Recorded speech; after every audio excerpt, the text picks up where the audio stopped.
Et nous l'évoquions en première partie dans plusieurs régions d'Afghanistan. L'alerte est maximale. Les troupes occidentales quittent le pays les unes après les autres. Et avec ces départs, eh bien, le spectre d'un retour des talibans plane plus que jamais. Pour en parler avec nous sur ce plateau, Karim Pakzad, vous êtes chercheur associé à l'IRIS, spécialiste de l'Afghanistan. Et également avec nous, Sébastien Boussois, chercheur en sciences politiques associé à l'Université libre de Bruxelles et auteur notamment du livre Daesh, la suite. Merci messieurs d'être avec nous ce soir. Karim Pakzad, j'ai déjà une question en préambule pour vous. On l'a vu il y a quelques instants dans notre sujet, l'ONU tire la sonnette d'alarme concernant la situation en Afghanistan. Jamais il n'y a eu autant de victimes parmi les civils depuis 2009. Cela a un lien direct ou non avec le départ progressif, selon vous, des troupes occidentales? Oui, évidemment. Évidemment, parce que le départ des troupes occidentales, dès le moment où la décision a été prise d'abord par Donald Trump, ensuite confirmée par Joe Biden, et surtout depuis que les Américains ont signé un accord de paix avec les talibans. Et le retrait des troupes américaines et les troupes de l'OTAN a été fait selon cet accord de paix. Dès ce moment-là, le Taliban avait quelque part la main libre pour mener des grands offensifs partout dans le pays. Et c'est pour ça que les civils payent un lourd tribut. C'est la raison pour laquelle, puisque les troupes gouvernementales, là où ils pouvaient résister, il a résisté un petit peu, et c'est là que les civils ont été tués davantage. Mais souvent quand même, les talibans ont conquis des zones sans se combattre. Et l'ONU se dit très inquiète pour l'avenir du pays. Oui, absolument. C'est une situation qui dure quand même depuis 20 ans. C'est-à-dire le drame des civils afghans, ça ne date pas de 2021 ou de retrait des troupes américaines. Comme vous avez tout à l'heure signé, par exemple, en 2008-2009, là où il y avait 150 000 soldats occidentaux présents en Afghanistan, il y avait eu beaucoup de morts civiles à ce moment-là. Sébastien Boussois, je me tourne vers vous à présent avec ce retrait plein de symboles des troupes occidentales. Quel est l'impact psychologique sur les forces anti-gouvernementales, l'État liban, mais aussi les civils dans le pays? Comme je l'ai rappelé dans une tribune que j'ai signée pour la revue Esprit, il est clair que l'impact psychologique est énorme.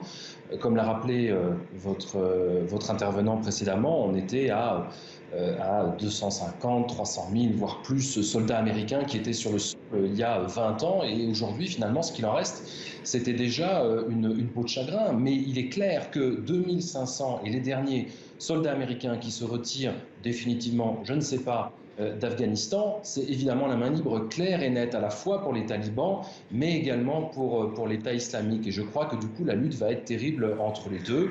Et c'est pour ça que Joe Biden essaie de naviguer un peu à vue, comme l'ont d'ailleurs toujours plus ou moins fait les Américains.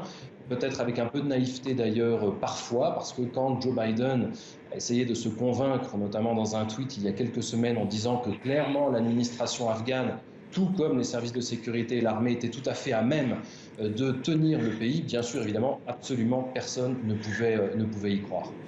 Alors, on l'a vu, les insurgés poursuivent leurs offensives dans tout le pays avant le retrait militaire américain prévu le 31 août prochain. L'armée américaine qui a promis pourtant de continuer les frappes aériennes en soutien aux Afghans. Écoutez, et on en parle juste après.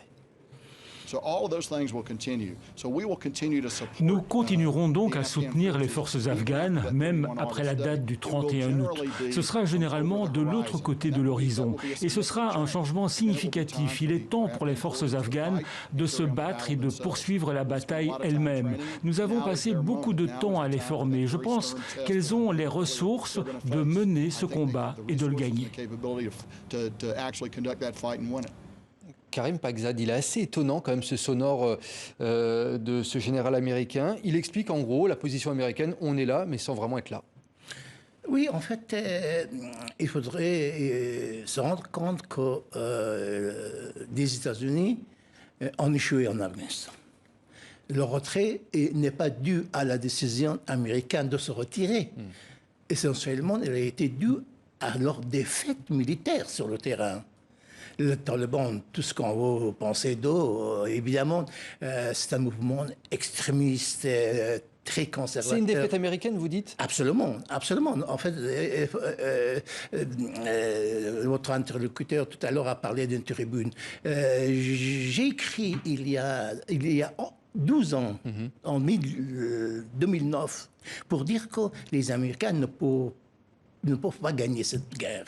Pourquoi? Parce qu'il faudrait connaître l'Afghanistan. Il faut connaître ce pays avec ses traditions, avec ses liens sociaux, avec ses particularités historiques, ethniques, linguistiques, etc. Ce pays, et personne n'a gagné une guerre en Afghanistan lorsque cette guerre est devenue populaire.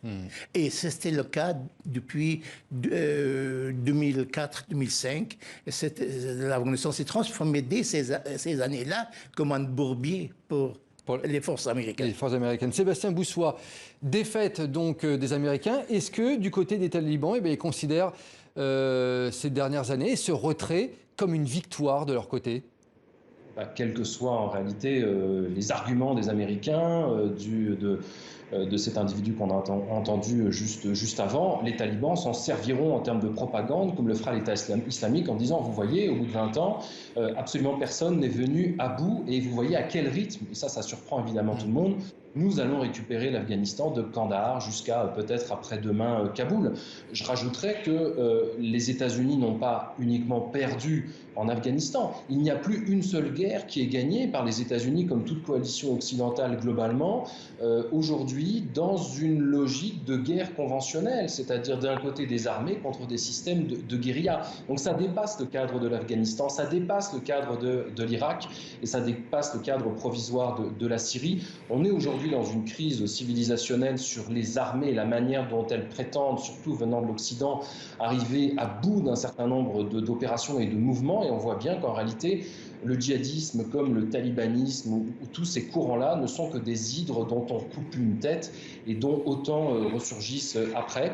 Je crois que l'Afghanistan n'est pas uniquement dans ce bourbier depuis 20 ans, mais bien depuis 5 ans, depuis l'invasion soviétique, et que malheureusement, on n'est pas prêt d'en venir à bout, d'autant plus que on constate que l'Afghanistan, à chaque fois, est une terre de régénérescence du djihadisme, de l'Algérie à l'époque jusqu'à l'Afghanistan, des daéchistes de la terre de Shams, de Syrie et d'Irak, dont un certain nombre sont retournés en Afghanistan. C'est véritablement à chaque fois un terreau fertile je dirais, de fertilisation de l'idéologie djihadiste, dont on est loin évidemment d'être venu à bout. Sébastien Boussois, si je vous entends bien, il y a effectivement la situation en Afghanistan, mais maintenant le risque, c'est que cette situation, elle s'étende aux pays alentours comme l'Afghanistan.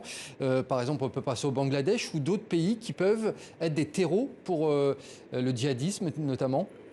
Bien sûr, à partir du moment où la rivalité va être terrible entre les talibans et l'État islamique, et si demain on a un nouveau Daesh en Afghanistan qui supplantera les talibans, je dirais que la diagonale du fou djihadiste contaminera comme une bonne révolution ce qu'ont raté les communistes, mais ce que peut-être réussiront à un moment ou à un autre les djihadistes et les islamistes, c'est-à-dire contaminer d'autres pays extrêmement instables ou extrêmement sensibles, notamment par ce que votre intervenant rappelait précédemment, l'adhésion facile des tribus, l'adhésion facile des populations locales par la violence ou par l'achat en réalité. Et donc du coup, que ce soit le Bangladesh ou que ce soit le Pakistan, il y a un risque potentiel à un moment ou à un autre de déstabilisation régionale. Et là, on ne parle pas d'un Daesh qu'il peut y avoir en Syrie avec quelques 50 ou 60 millions d'habitants. On parle d'une ère géopolitique qui regrouperait quand même près de 400 millions d'individus qui sont en grande partie analphabètes, facilement instrumentalisables et extrêmement pauvres, et donc du coup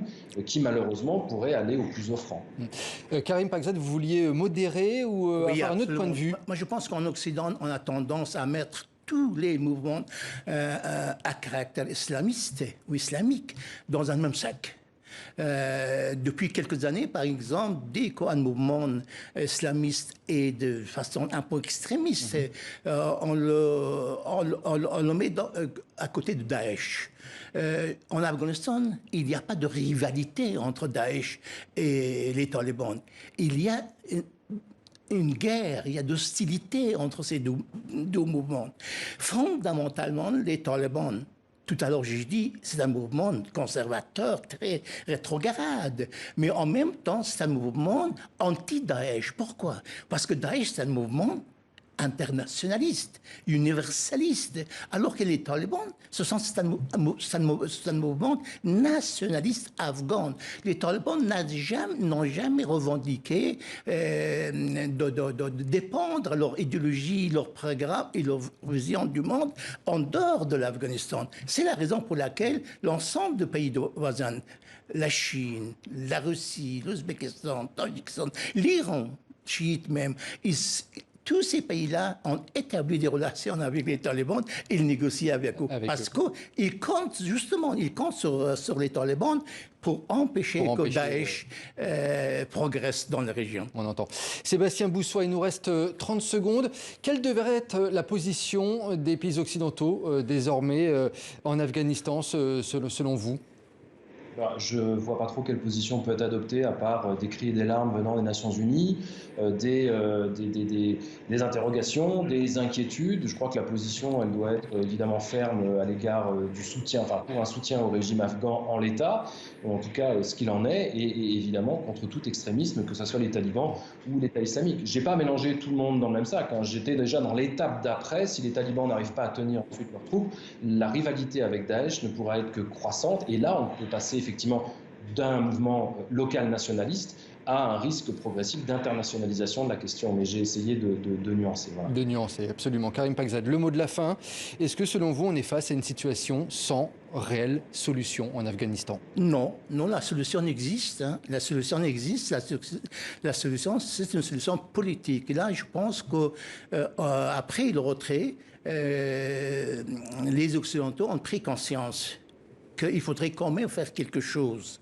La stratégie actuelle de l'Occident, des États-Unis au début, mais je pense que l'Union européenne vient d'adhérer à cette stratégie, c'est de promouvoir des négociations entre les talibans et le gouvernement de Kaboul en place pour un partage de pouvoir, passant par un gouvernement provisoire vers une véritable négociation de paix en Afghanistan. Et ça doit être la prochaine étape. Merci beaucoup en tout cas, Karim Pakzad, d'être venu sur le plateau de TV5 Monde. Merci également à vous, Sébastien Boussois, pour ces éclairages sur la situation en Afghanistan. Merci à tous les deux.